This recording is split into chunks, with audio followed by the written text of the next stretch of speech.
સ્વાગત છે આપનું એકવાર ફરીથી ને આપણે થોડીક વાર પહેલા સાંભળ્યું નરેન્દ્ર મોદીએ મેડિસન સ્ક્વેર ગાર્ડનથી એનઆરઆઈસને સંબોધન આપ્યું ને સાથે જ એમને કીધું કે visa on arrival US citizen માટે ને life time visa PIO card holders માટે એટલે જે પર્સન્સ ઓફ ઇન્ડિયન ઓરિજિન છે જે ભારતીયો છે પણ વિદેશોમાં વસેલા છે એમને લાઈફ ટાઈમ વિઝા મળશે એવી જાહેરાત એમણે કરી છે અને હવે અત્યારે આપણી સાથે ચર્ચા માટે જોડાઈ રહ્યા છે ગેટવે હાઉસના નિશિત આચાર્ય અને આપણે જણાવી દઈએ કે નિશિત આચાર્ય એક પેપર લખ્યું છે જેમાં એમને જણાવ્યું છે કે ઇન્ડિયા યુએસની જે પાર્ટનરશિપ છે $1 ટ્રિલિયન સુધી પહોંચી શકે છે 2030 સુધીમાં.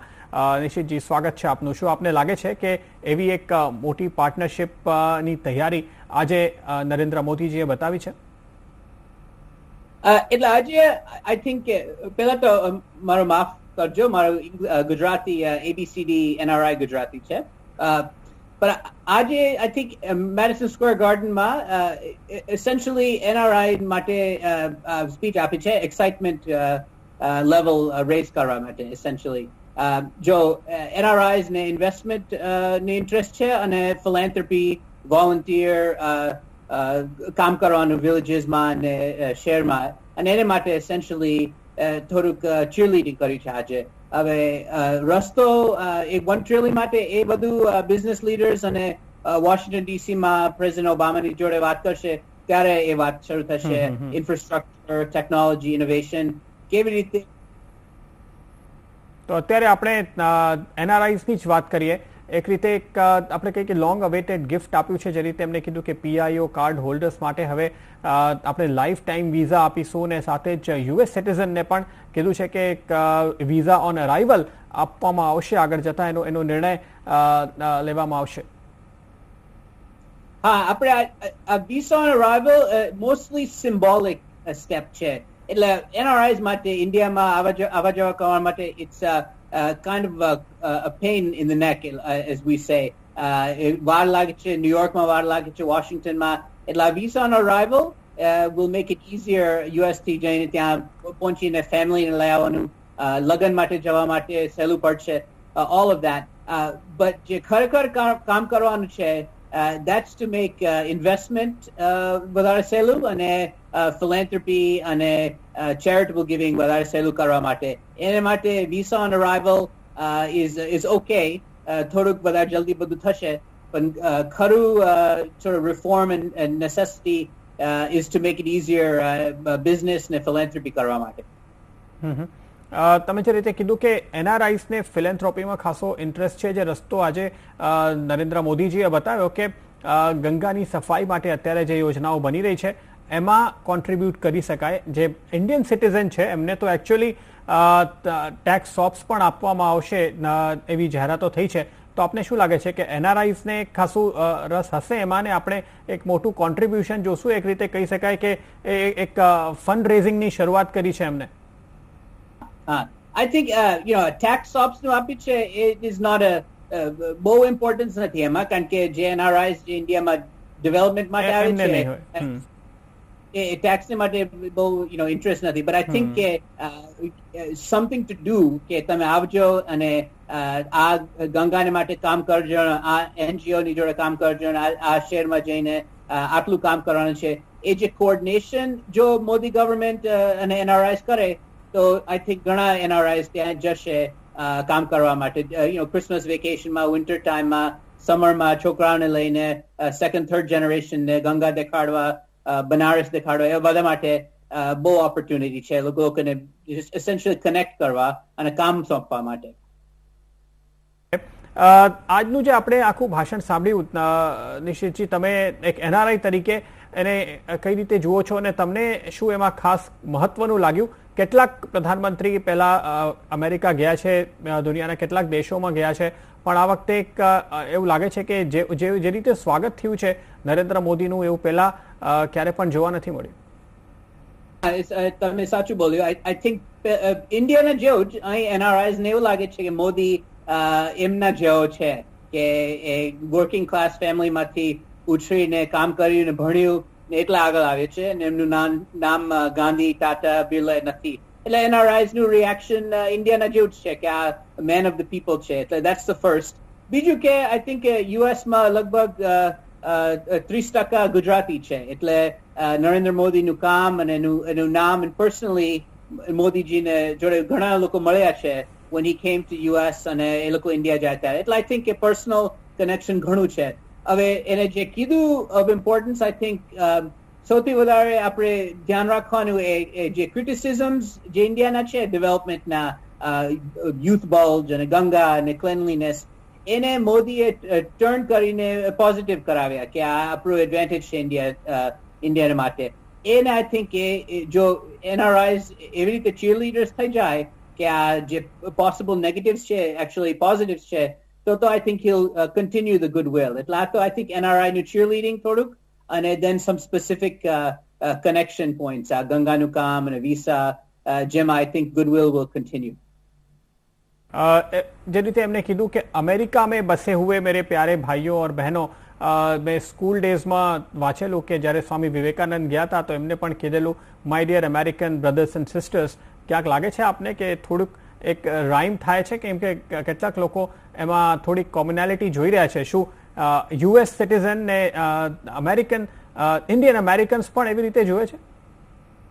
આઈ થિંક અત્યાર સુધી આપણે વિશ્વાસ રાખ્યો છે પણ નોટ કમ્પ્લીટલી. આઈ થિંક એ થોડુંક વધારે PR અને પોલિટિકલ સ્પિન થી આવેલું છે. આઈ થિંક સ્વામી વિવેકાનંદનું ઇન્ફ્લુઅન્સ હવે 100 વર્ષથી લાગ્યું છે in terms of philosophy, teachings, હિન્દુઇઝમનું બેસિક્સ અમેરિકનને શીખવાડ્યું. એવું બધું હજી મોદીજીએ નથી કર્યું. હજી he's just starting out. એટલે I think our reaction is more because 30% Gujarati છે યુનાઇટેડ સ્ટેટ્સમાં અને લાગે છે કે આ man of the people, simple માણસ છે અને એક્સાઇટમેન્ટ કે કોક આવ્યું છે who knows what needs to be done. એટલે the loudest cheer at the speech એને કીધું કે I understand your હું સમજુ છું તમારો problems, and I think that relates, is why he relates. Okay. તો એક જે ખાસ વસ્તુ આપણે જોઈ કે નિશિતજી અત્યાર સુધી નરેન્દ્ર મોદીને યુએસના વિઝા નહોતા મળતા અને હવે જ્યારે આવ્યા છે તો એક જબરદસ્ત અહીંયા વેલકમ જોવા મળી રહ્યું છે. પણ આપણે NRIથી તો ચર્ચા કરી, પણ જે US ના લોકો છે, US સિટીઝન છે, એમનું શું વ્યૂ છે એની ઉપર? પહેલા સરકારે જે સ્ટેન્સ લીધેલું, શું એક પોપ્યુલર વ્યૂ પણ એવો જ હતો કે નરેન્દ્ર મોદીને વિઝા ના આપવું જોઈએ, ને હવે જે આ વેલકમ થઈ રહ્યું છે શું આ પોપ્યુલારિટી ઇન્ડિયન કમ્યુનિટીની બહાર પણ જોવા મળી રહી છે? So I think બે વસ્તુ કહું ત્યાં. પહેલા તો મોસ્ટ અમેરિકન્સ 80% ને ઇન્ડિયાનું બહુ ખબર જ નથી. એટલે મોદીને વિઝા હતો કે નથી ખબર. એ લોકો ધ્યાન નથી રાખતા ન્યૂઝમાં ઇન્ડિયાનું. એટલે થોડુંક બોલિવૂડનું કદાચ ખબર હશે, બટ અધરવાઇઝ મોદી જો if he does a good job economic ગ્રોથમાં તો થોડુંક વધારે ખબર પડશે અમેરિકન્સને ઇન્ડિયાનું, but otherwise it's not an issue. હવે જે sort of elites છે બધા એકેડેમિક્સ અને પોલિટિશિયન્સ ને બધા, એને માટે આઈ થિંક હવે ધ વ્યૂ ઇઝ કે ઇન્ડિયા હેઝ સ્પોકન. ઇલેક્શનમાં એમને મેજોરિટી મળ્યું છે અને પીપલ હવે sort of 2002નું ઓછું યાદ કરે છે. એટલે અમેરિકામાં પણ they should take the same point of view.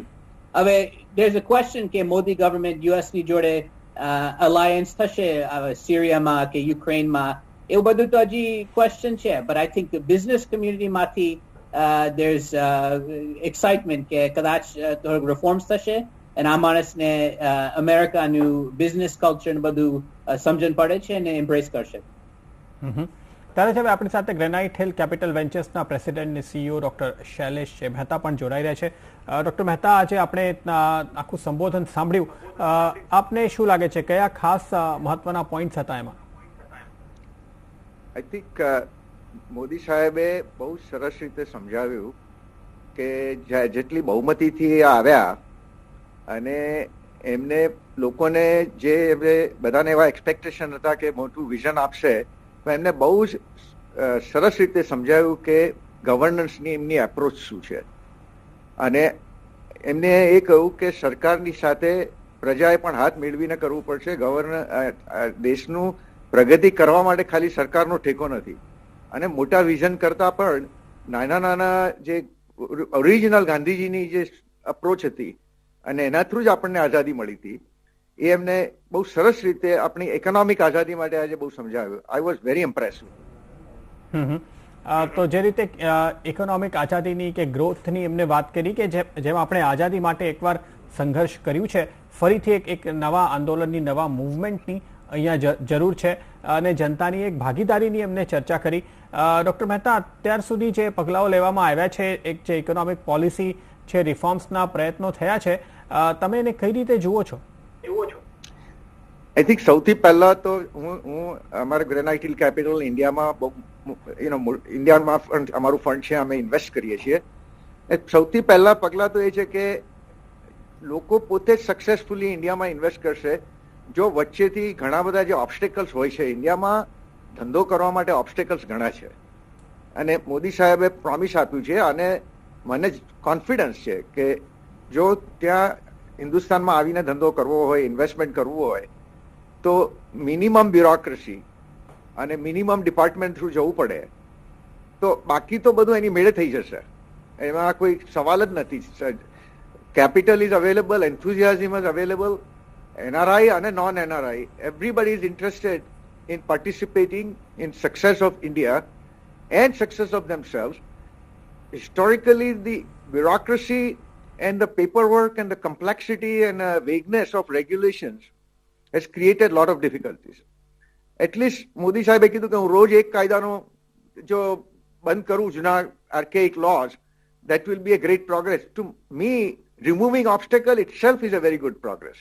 નવા એન્કરેજિંગ આઈડિયા કરે એના કરતા જો ઓબ્સ્ટેકલ્સ જે છે, જૂના આર્કેઇક લોસ છે, રેગ્યુલેશન્સ છે, એને જો રિમૂવ કરીને જરાક સરળતાથી ધંધો કરવાની સગવડ કરી આપે તો બાકીનું એની મેળે થઈ જશે. આપણે જૂની સરકારોમાં બધે શું આ એક સિંગલ વિન્ડો અને મલ્ટિપલ વિન્ડો, પણ વિન્ડોની જરૂર જ નથી, દરવાજા જ ખોલી નાખવાની જરૂર છે. વિન્ડોની શું જરૂર છે દરવાજા ખુલ્લા રાખીએ તો? જી, તો ડોક્ટર મહેતા, જે રીતે એ જ મેં કીધું કે અત્યાર સુધી જે પગલાઓ લેવામાં આવ્યા છે, આપને લાગે છે કે ખરેખર એક રિફોર્મ્સ માટે જે આપણે કહેતા હતા કે રિફોર્મ્સ 2.0 કદાચ એક ન્યૂ જનરેશન રિફોર્મ્સની જરૂર છે. હવે FDIની મર્યાદા જે રીતે એમને વધારી તો 49% સુધી પહોંચ્યા, પણ લોકોનું કેવું છે કે આપણે 2% વધારીને જો 51 કરીએ તો કોઈ પણ ફોરેન ઇન્વેસ્ટરને વધુ રસ આવે. તો આપને શું લાગે છે કે કેટલું ઓપન અપ ખરેખર મોદીજીએ કર્યું છે, જે આજે અત્યારે એમને જે વાતો કરી ને જે પગલાઓ લીધા એની વચ્ચે તમને લાગે છે કે આ ઇન સિંક છે? આઈ થિંક આ જે પગલા લીધા છે બધા જ રાઈટ ડિરેક્શનમાં છે અને 49% ને 51%નું જે ડિફરન્સ છે એ પણ ઇમ્પોર્ટન્ટ છે. પણ જો ગુડ ગવર્નન્સ હોય અને ટ્રાન્સપેરન્સી બિઝનેસમાં હોય તો કેટલા ટકા ઓનરશિપ છે ને એ થોડું ઇરેલેવન્ટ થઈ જાય છે. આજે 51% અને 49%માં ફરક શું છે કે ઇન્વેસ્ટરને પ્રોટેક્શન જોઈએ છે. જો આપણે કાયદાનો એન્ફોર્સમેન્ટ કરીએ અને ગુડ ગવર્નન્સ લાવીએ તો it will be important, but it is not going to be major obstacle. Obviously, કેટલા ટકા શેર હોલ્ડર્સ ને ક્યાંના શેર હોલ્ડર્સ શું ઓન કરે એમાં મારા ખ્યાલથી સરકારે મિનિમમ ઇન્વોલ્વ થવું જોઈએ, અનલેસ કે એ ઇન્ડસ્ટ્રી કે એ એરિયા સ્ટ્રેટેજિકલી દેશ માટે ઇમ્પોર્ટન્ટ હોય.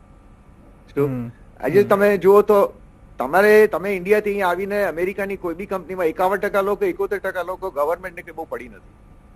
ખ્યાલ આવ્યો? જી. એટલે આખી દુનિયાનું કેપિટલ અહીંયા સરળતાથી આવે છે.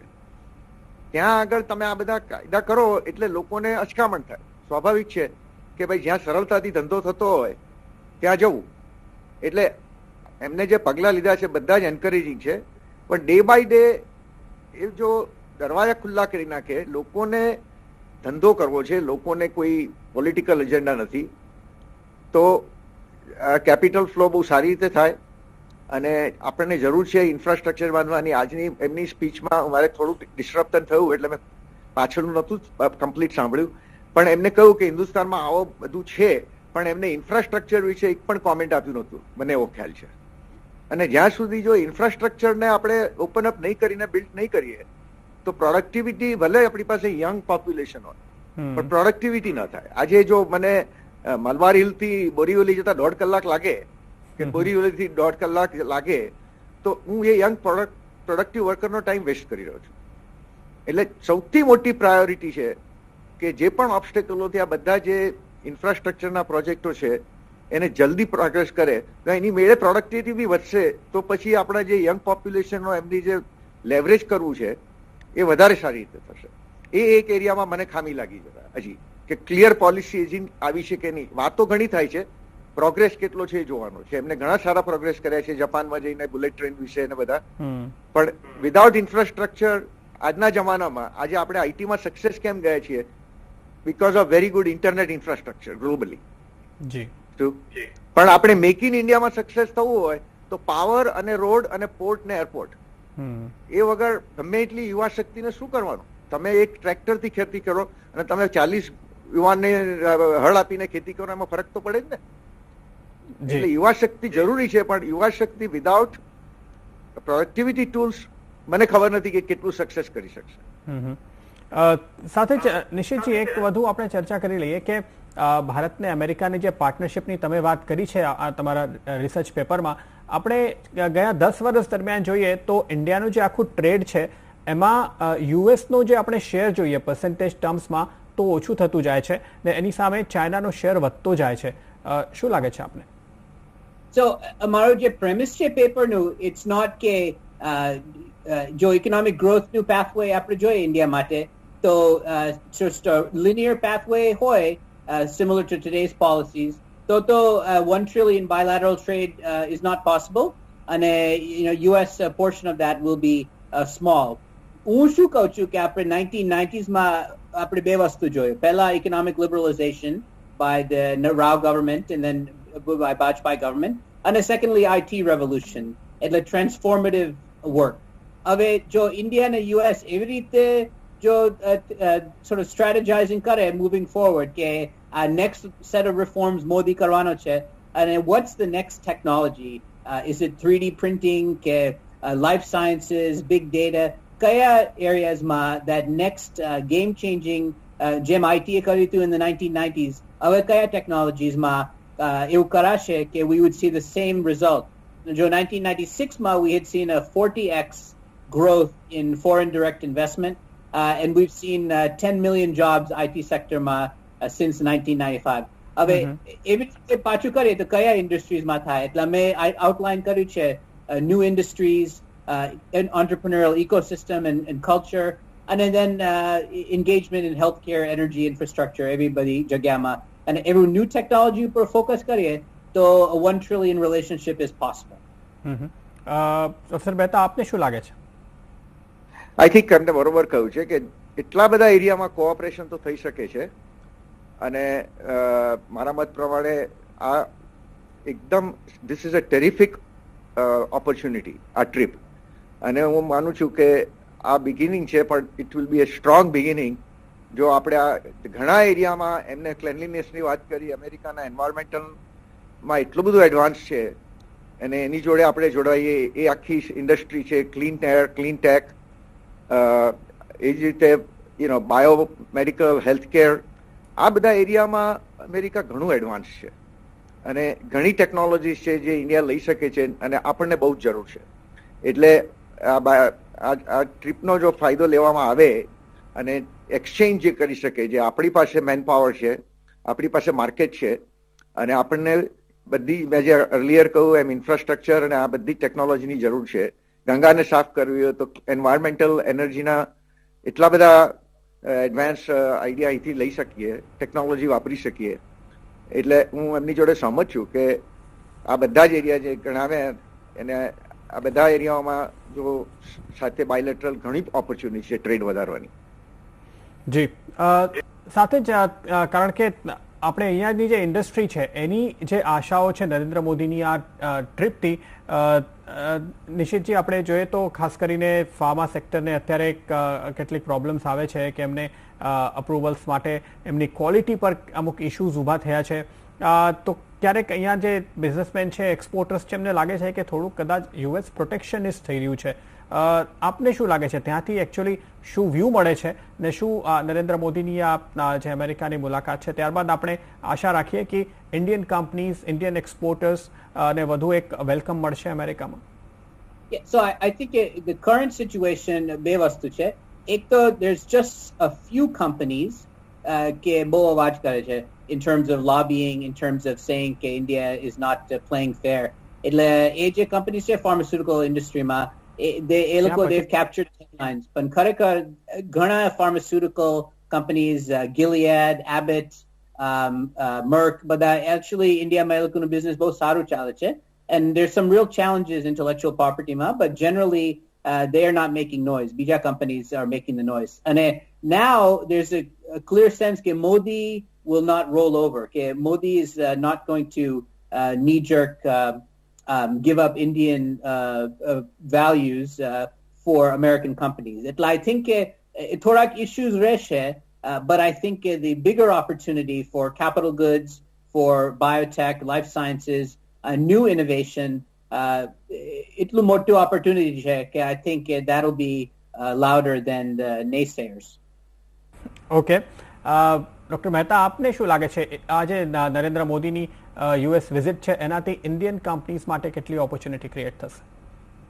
હું તમને જવાબ પહેલા હું એ કહું કે તમારો જે અર્લિયર ક્વેશ્ચન હતો એ મારું કેવું એમ છે, અને એના અનુસંધાનમાં તમારે જે મને સવાલ પૂછ્યો છે કે આજે જે યુએસ ઇન્ડિયાનો ટ્રેડનો એજન્ડા છે ને, it is hijack by few companies on both sides. Okay, American સાઇડમાં અમુક લાર્જ ફાર્મા કંપની અને અધર, અને ઇન્ડિયન સાઇડમાં આઈ થિંક આને લીધે જે ઘણા એરિયામાં જે પ્રોગ્રેસ કરવાનો છે એ બધો એજન્ડા કવર અપ થઈ જાય છે. અને મારા મત પ્રમાણે સ્મોલ કંપનીઓ એટલે લાર્જ કંપનીઓ પણ large small group of them both sides have created they have hijacked the trade agenda as far as I'm concerned. આજે એટલી બધી ઇન્ડિયામાં નાની સ્ટાર્ટઅપ કંપનીઓ છે, સિલિકોન વેલીમાં અમે બેઠા છીએ, એટલી નવી ટેકનોલોજીઓ આવી રહી છે. આઈ થિંક મોદીજીએ જે અપ્રોચ લીધી છે કે નાના માણસથી ઇન્ડિયાની સક્સેસ કરવી, એમ આ મોટી કંપનીઓના એજન્ડાને એમની રીતે રમત રમવા દો લોબિંગમાં બોથ સાઈડ ઉપર. પણ આ નાની કંપનીઓ માટે જો સરળ આવે તો આ બધી જ ટેકનોલોજી મોટી કંપનીઓમાંથી નથી આવતી, નાની કંપનીઓમાંથી આવે છે. તમે ફાર્મા ઇન્ડસ્ટ્રીમાં જોશો તો નવા ડ્રગ્સ ને જે બધા આવી રહ્યા છે લાઈફ સાયન્સીસમાં ને અધર, એ બધા કંપનીઓ એક્વાયર કરીને લાર્જ કંપનીઓએ માર્કેટિંગ કર્યું છે. Large companies are becoming marketers now. એટલે જો આપણને ટેકનોલોજી, રિસર્ચ અને ટ્રેડ વધારવો હોય બાયલેટરલ, તો આ we should not limit this agenda to small group of large company. એક બાજુ મારા પ્રમાણે ફાર્મા ઇન્ડસ્ટ્રી ઇન અમેરિકા અને બીજી બાજુ IT industry in India four visa related. Let them do it, but let not have them completely hijack the trade agenda. મારી તો request છે કે મિસ્ટર મોદીને જો બની શકે ફ્યુચરમાં, અથવા તો એમના commerce minister, he should get out of the Washington New York corridor and come to Silicon Valley and look at the technology. અને તમે જોશો તો success of technology company in India, whether it is Microsoft, Cisco, Oracle, they have created far many jobs and they don't have that many issues. I am of a strong belief that there is a tremendous opportunity, but જે trade vision છે, જે agenda છે, let not limit to only handful of companies' parochial needs. Let it be there. I'm not against it, but let not it become the core. Doctor Mehta, આપનો ખૂબ ખૂબ આભાર અમારી સાથે જોડાવા બદલ. ને નિશિતજી, એક વધુમાં પ્રશ્ન આપને પૂછવા માંગીશ કે એક જે રીતે ભાજપની આખી સ્ટ્રેટેજી પહેલા કહેવામાં આવી હતી, જ્યારે આપણે રામ માધવ સાથે ચર્ચા કરતા હતા, એમણે કીધું કે નરેન્દ્ર મોદીની આ મુલાકાતમાં કેટલાક સ્ટેપ્સ છે, સ્ટેજીસ છે, એટલે કે government to government, government to business ને ગવર્મેન્ટ ટુ પીપલ. તો આજનું આખું આ જે સંબોધન હતું, મેડિસન સ્ક્વેરનું જે ઇવેન્ટ હતું, કેટલા સુધી નરેન્દ્ર મોદી કનેક્ટ કરી શક્યા છે લોકો સાથે? Deep connection. તમે જોયો હશે video of the speech, અને roaring crowds, 20,000 people. Even the streets of New York, another 5,000 outside, 5,000 Madison Square Garden, busso ke 300 viewing parties, American college campuses. So today was Modi to people, Modi to NRI, and NRI's je India nu deep connection rakhe che. Ave maro son 6 varasno che, aji India gayo che, even though he's third generation. The connections are deep, and Modi focused on that. Ke tamne aane a problem che Gujarat ma and India ma, and we're addressing it through policy, through investment. And amara je tame criticisms generally loko ke che, those are positives. I think today was a celebration of the NRI, celebration of their role in India, and basically creating 3 million ambassadors in the United States for India's advocacy. અને if that's sustained and આ વિસાનું actually થઈ જાય, that's a very powerful tool India માટે in the United States. જી નિશિતજી, આપનો ખૂબ ખૂબ આભાર.